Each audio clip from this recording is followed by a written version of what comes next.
Saret b'suċċess fl-Isptar Mater Dei l-ewwel awake craniotomy, operazzjoni fuq il-moħħ sabiex jitneħħew tumuri b'mod sikur filwaqt li jinżammu l-funzjonijiet importanti bħal ħsieb, il-memorja, ir-rikonoxximent tal-emozzjonijiet u l-moviment fost oħrajn. Dwar dan tkellem il-Ministru għas-Saħħa l-Anzjanità Attiva Joe Etienne Bela fejn spjega li dan l-intervent qed isir b'appoġġ ta' monitoraġġ u testijiet waqt l-operazzjoni u qal li b'dan il-mod it-tobba jistgħu jneħħu kemm jista' jkun mill-leżjoni jew tumur u finalment jitjiebu r-riżultati fit-tul tal-ħajja.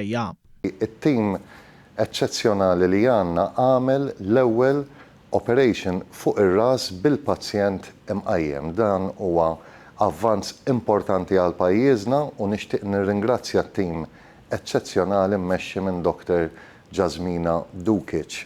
Mara żgħira, pazjenta żgħira b'tumur f'rasha saret-ilha din l-operation li kienet suċċess, pazjenta toħroġ mill-isptar wara jumejn u tkun tista' tkompli t-trattament tagħha mingħajr problemi. Il-Ministru Bela temm jgħid li issa pajjiżna għandu tim speċjalizzat biex jagħmel dawn l-operazzjonijiet li hu pass importanti ħafna għaliex issa l-pazjenti se jkunu jiġu kurati f'Malta qrib il-familji tagħhom. Permezz ta' din l-operazzjoni qed jiġi ffaċilitat il-proċess tal-fejqan filwaqt li jonqos il-ħin bejn l-operazzjoni u trattamenti oħra bħal kemoterapija jew radjoterapija.